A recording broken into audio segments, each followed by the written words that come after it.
саламатсыздарбы? Менин атым Нурсултан Эсенов. Мен өзүм кесибим боюнча агроном инженермин. Биз азыркы турган теплица, бизде тажрыйба жүргүзүү максатында салынган теплица.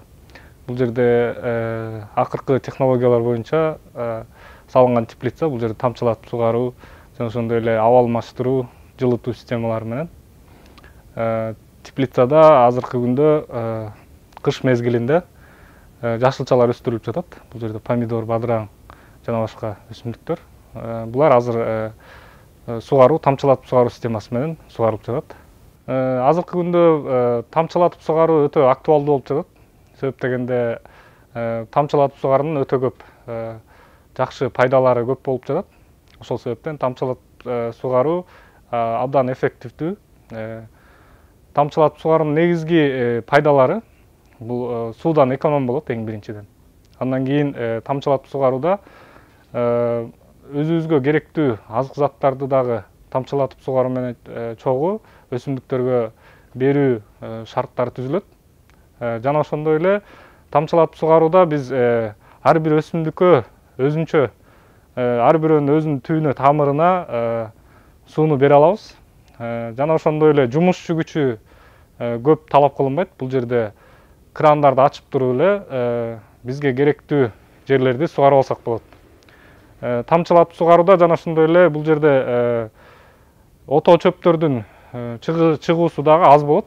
Себеби тамчылатып сугарууда суу өсүмдүктүн тамырына гана берилгендиги үчүн башка ашыкча жерлер суу сарпталбайт дагы, ал жерлерге ото чөптөрдүн да чыгышына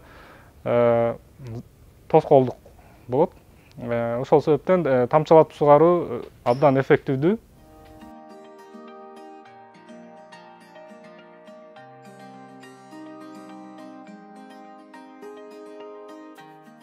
Азыр мен сиздерге эми ошо тамчылатып сугаруу системасын кантип куруу жана ошондой эле ошо системалар боюнча бир сыйра түшүндүрүп кетейин.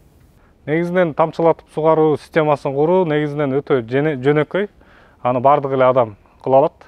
Көпчүлүгүбүз ойлошубуз мүмкүн, негизи буну атайын өзүнүн специалисттери муну үйрөнүп алуу өтө жөнөкөй. Тамчылатып сугарууда эң негизги керектелүүчү нерселер биринчиден мынакей суу сактоочу жай. Бул бочка болушу мүмкүн, ар кандай бассейн да болушу мүмкүн, атайын жана суу сактай турган суу сактагычтар болушу мүмкүн. Ошолордон биз сууну, негизги булагын сууну алабыз. Сууну бияка топтоп алып, андан кийин сууну биз мындай бочкалар менен, бочкадан шлангтар менен өсүмдүктөргө беребиз. Анан бул жерде негизи моторчик коюп койсо да болот, насос.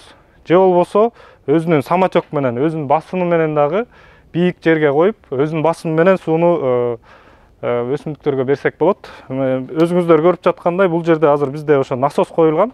Бирок бизге азыр насосту деле көп иштетпейбиз, себеп дегенде өзүнүн басымы, бул жерде 5 тонналык бочка, өзүнүн басымы деле жетет. Анан бул жерге негизги эмелерден бул жерге азык зат куюлуучу бочка да коюлган. Бул жерге биз өзүбүзгө керектүү азот, фосфор, калий жанагындай макро, микро элементтерди сууга аралаштырып тамчылатып сугаруу менен бирге чогуу өсүмдүктөргө берсек болот. Анан бул жерде насостор коюлган. Насос бул эми баягы биз эме себептен койгонбуз, бул басым жетпей калышы мүмкүн деп, бирок азыр бизде басым жетип атат. Андан сырткары мындай фильтрлер коюлган. Фильтрдин коюлган себеби да бул негизинен тамчылатып сугарууда бул шлангдагы ошо тамчы түшө турган тешиктердин бүтөлүп калуусу, суунун өтүшүнө тоскоол болбосу үчүн ушундай фильтрлер коюлат бул жерге. Фильтр эми грубый фильтрлер, чоң жанагындай мусорлар суу менен чогуу келген шлангка кетип калбоо максатында. Анан бул жерде негизги магистральный труба кетет бул жерде. Магистральный трубадан анан биз ар бир рядка өзүнчө крандарды коюп, шлангтарды койгонбуз. Бул жерде мына бочканы алып келдик, койдук, ичине сууну толтурдук. Анан бул жерде мындай кран коебуз. Бул кран баягы аварийный кран. Бул кран менен бочкадагы, резервуардагы суу өсүмдүктөргө кирет. Бул кран азыр ачык турат, мына жаап коебуз. Жаап койгондо болду, бүт суу өчөт. Сууну ачтык, главный магистральды ачтык. Сууну ачканда суу келет дагы насоско келет. Бул насос өзү басым шлангтарда басым толгондо өзү өчүп, басым азайганда кайра өзү иштейт. Автоматический насос бул. Анан бул жерге чейин дагы карасаңыздар, бул жерде дагы бир бочка турат. Бул бочка азык зат берүү бочкасы. Биз тамчылатып сугаруу менен бирге, суу менен бирге азык заттарды беребиз. Азот, фосфор, калий, макро жана микро элементтерди сууга эритип, аны менен биз тамчылатып сугарууга беребиз. Бул жерде да мынакей кран бар. Бул кран менен регулировка кылабыз, ачып жаап. Муну менен суунун аз көбүн дагы контролдоп койсок болот. Азыраак берсек де болот, көбүрөөк берсек де болот. Анан бул жерде фильтр турат. Бул грубый очистканын фильтри. Баягы азык затты аралаштырып жатканда жанагындай мусорлар кирип кетсе, ошо бул жерде фильтр кармап калат дагы, бияка таза суу кетет. Таза суу бизде тамчылатып сугарууда тешиктердин бүтө өлүп калбашына негизги ошо эме болуп саналат. Анан бул жерде келип туруп, бул жерде эме бар. Негизги магистральный труба кетти бул жерде. Магистральный труба. Бул труба негизи бизге калың койгонбуз. Муну ичке да койсо болот.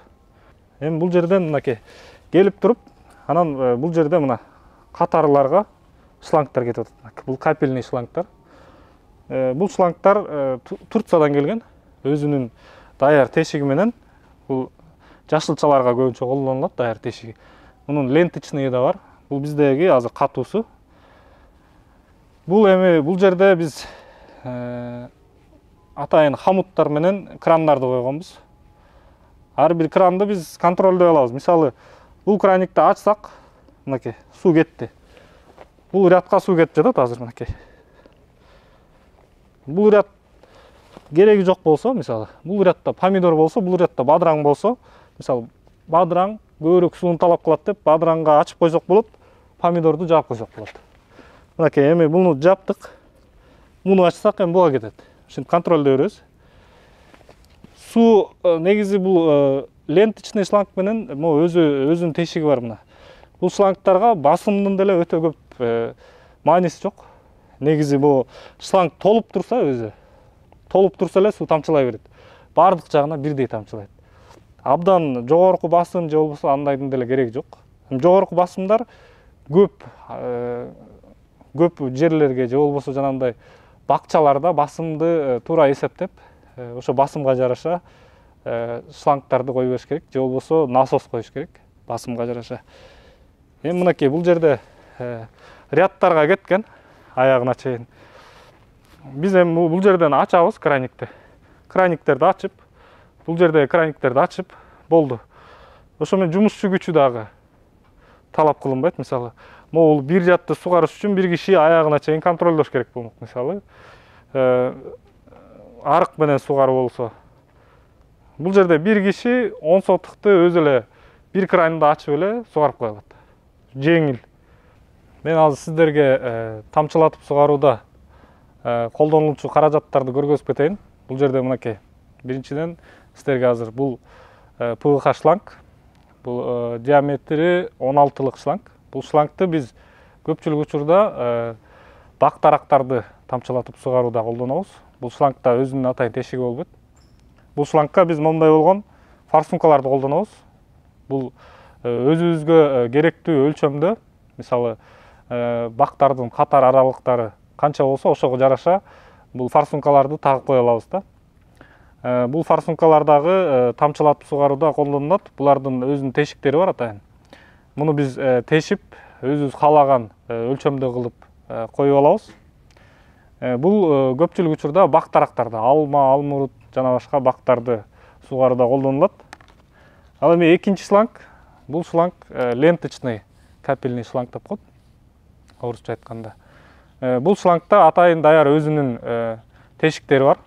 Бул тешиктер ар кандай болот, мисалы, 20 сантиметр, 30, 40. Биз кайсы культураны өстүрүп жатсак, ошого ылайыктап, катар аралыгына ылайыктап, өзүбүз тандап алабыз.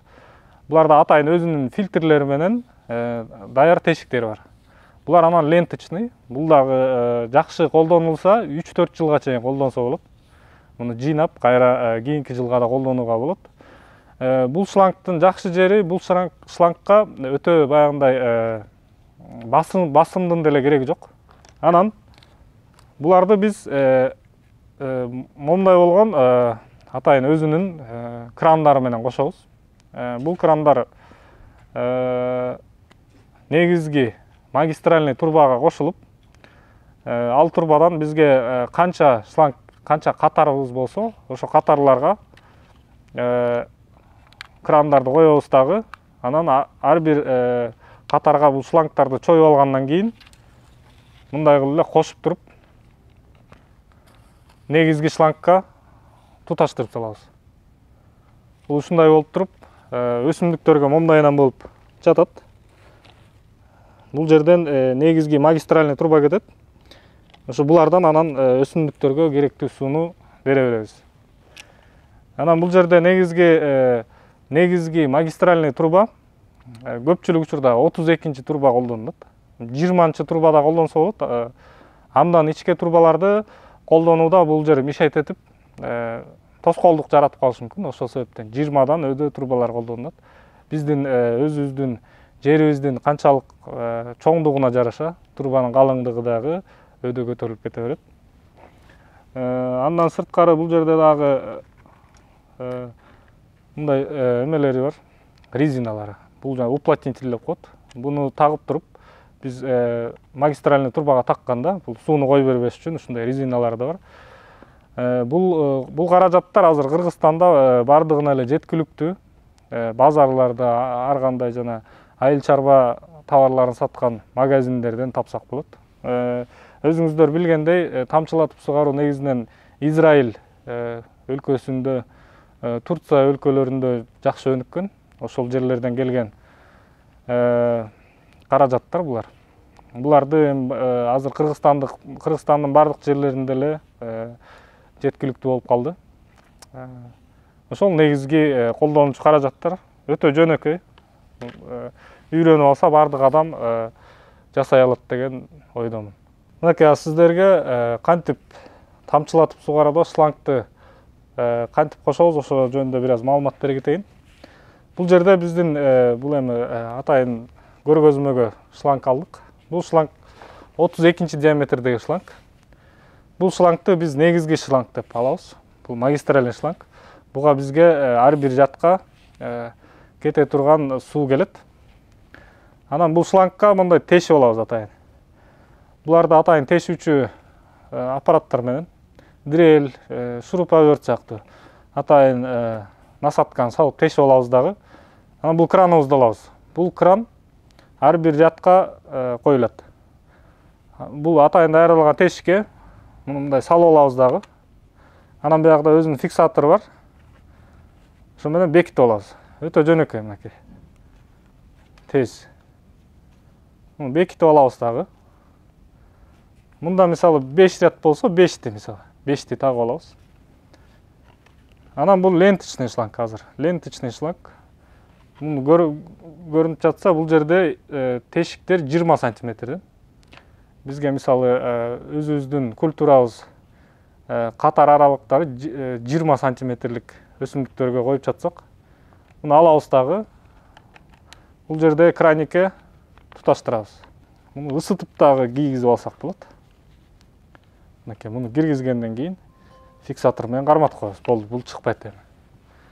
Эми муну биз ар бир жатка тагып алгандан кийин аягын мындай кылып бекитип алабыз. Өзүнүн учунан кесип алабыз мындай кылып. Кесебиз дагы ленточныйда 1-2 жолу бүктөйбүз. Кесип алган өлүкчөсүн алып келебиз дагы. Ошо кийгизип коебуз бул жерин. Кийгизгенден кийин болду, бул жер уже заглушка. Өтө жөнөкөй. Аягын ушинтип бекитип салабыз дагы.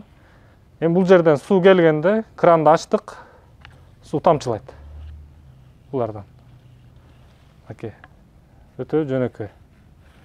Ошондой эле бул жерде бактардыкын көргөзүп кетейин. Бактардагы ушундай эле крандары кичине башкача болот булардын. Бул кранды дагы бул жерге бекитип алабыз. Жанакы бул кранга резина коюлат. Бул кран кичине башкачараак. Базарда мындай да крандар бар. Бул кранды уплотнитель атайын резинасы болот. Өзүн теше турган өзүндө аппарат бар. Тешип муну кийгизип уплотнитель менен бекитебиз дагы. Бул шлангты алып келебиз дагы, бул шлангты бул жерге бекитебиз. Шланг бекигенден кийин мисалы бактарыбыз 2 метрден, 3 метрден болушу мүмкүн. Же болбосо 1 метрден болушу мүмкүн.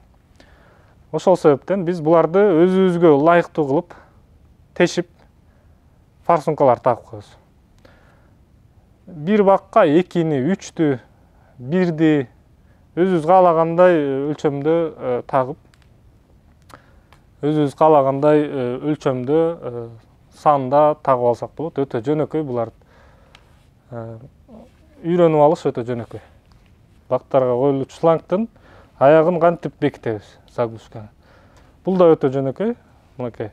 Аягына келгенде муну бүктөйбүз дагы. Бул жерге зым менен же болбосо өзүнүн фиксатору да бар. Бекитип салабыз. Бекиткенден кийин бул жер уже заглушка, бул жерден суу чыкпайт. Өтө жөнөкөй. Муну зым менен же болбосо өзүнүн заглушкасы менен дагы бекитип койсок болот. Бул жерден уже суу чыкпайт. Тамчылатып сугарууда биз эми шлангдарды, бул жерде колдонгон шлангдарды жерди айдоодо же болбосо кышкысын жыйнап, складка же болбосо сактоочу жайларга сактап койсок болот. Муну сактоо өтө жөнөкөй. Негизи суулардан бошотуп, эң биринчиси басым менен, насос менен, аба басымы менен үйлөтүп салсак да болот. Же болбосо сууну өчүрүп салсак өзү деле суу тамчылап бүткөндөн кийин муну жыйнайбыз. Жыйнаганда эми баягы катуу шлангдарды оройбуз. Катуу шлангдар баягы сынып калбаш үчүн, мисалы суукта сынып калышы мүмкүн. Ошол себептен ороп, жакшынакай баягындай нымдуу эмес, кургак жерде сакташыбыз керек. Анан ленточныйларды болсо атайын лентаны чогулта турган өзүбүз жасап алсак да болот. Лентаны да тоголоктоп түрүп алып, аларды кайра эмдиги жылы да колдонсок болот. Эң негизгиси суу калбаш керек. Суу калса өзүңүздөр билесиздер, кышкысын тоңуп калышы мүмкүн. Же болбосо баягы жыйнап атканда сындырып албаш керек эң негизгиси. Ошол кургак жерде, караңгы жерде сакташ керек.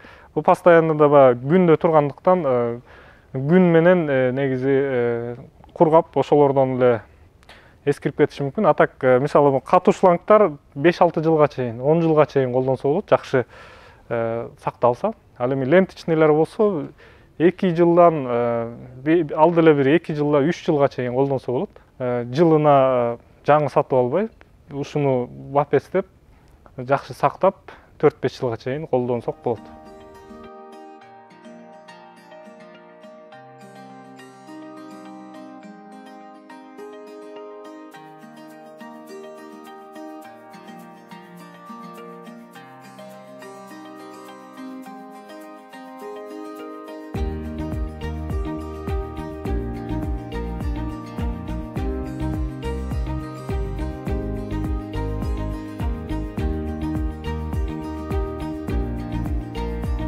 Негизинен тамчылатып сугарууда жогоруда айтып кеткендей, бул жерде тамчылатып сугаргандан кийин ото чөптөрдүн чыгуусу аз болот. Себеп дегенде суу бир гана жерге өсүмдүктүн жанына, тамырына тамчылайт. Ошол себептен башка жерлерге суу тамчылабагандыгынын себебинен бул жерде эч кандай ото чөптөр чыкпайт. Мына байкаганыңыздардай бул жерде азыр бадыраңдарда лишний ото чөптөр жок. Бул жерде ото чөптөр деле алынган эмес негизи. Бул жерде өсүмдүктүн тегерек чети кургак болгондугу үчүн ото чөптөр да чыга албайт бул жерде. Ошол негизги өзгөчөлүктөрү десек болот, негизги тамчылатып сугаруунун. Бул жерде эми шлангдар негизинен түз жатыш керек. Шлангдар түз жатканда бардык тешиктерден суу тамчылайт.